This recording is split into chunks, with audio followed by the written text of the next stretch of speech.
avec tout son peuple, pour nous combattre à Jahath. L'Éternel, notre Dieu, nous le livra, et nous le bâtîmes, lui et ses fils, et tout son peuple. Nous prîmes alors toutes ces villes, et nous les dévouâmes par interdit, hommes, femmes et petits-enfants, sans en laisser échapper un seul. Seulement, nous pillâmes pour nous le bétail et le butin des villes que nous avions prises. Depuis Aroër, sur les bords du torrent de l'Arnon, et la ville qui est dans la vallée, jusqu'à Galaad, il n'y eut pas de ville trop forte pour nous. L'Éternel, notre Dieu, nous livra tout. Mais tu n'approchas point du pays des enfants d'Ammon, de tous les bords du torrent de Jabbok, des villes de la montagne, de tous les lieux que l'Éternel, notre Dieu, t'avait défendu d'attaquer. Deutéronome, chapitre 20.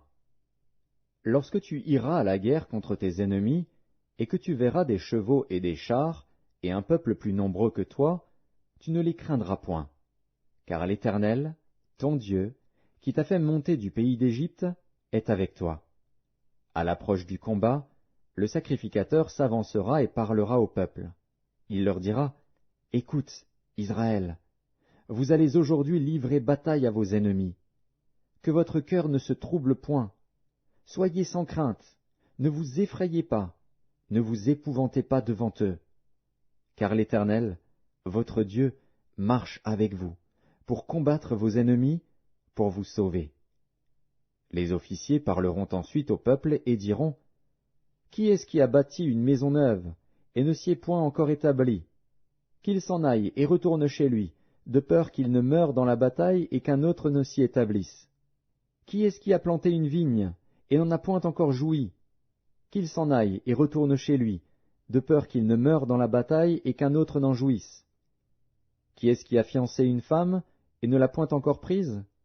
Qu'il s'en aille et retourne chez lui, de peur qu'il ne meure dans la bataille et qu'un autre ne la prenne. » Les officiers continueront à parler au peuple, et diront, « Qui est-ce qui a peur et manque de courage? Qu'il s'en aille et retourne chez lui, afin que ses frères ne se découragent pas comme lui. » Quand les officiers auront achevé de parler au peuple, ils placeront les chefs des troupes à la tête du peuple. Quand tu t'approcheras d'une ville pour l'attaquer, tu lui offriras la paix. Si elle accepte la paix et t'ouvre ses portes, tout le peuple qui s'y trouvera te sera tributaire et asservi. Si elle n'accepte pas la paix avec toi et qu'elle veuille te faire la guerre, alors tu l'assiégeras.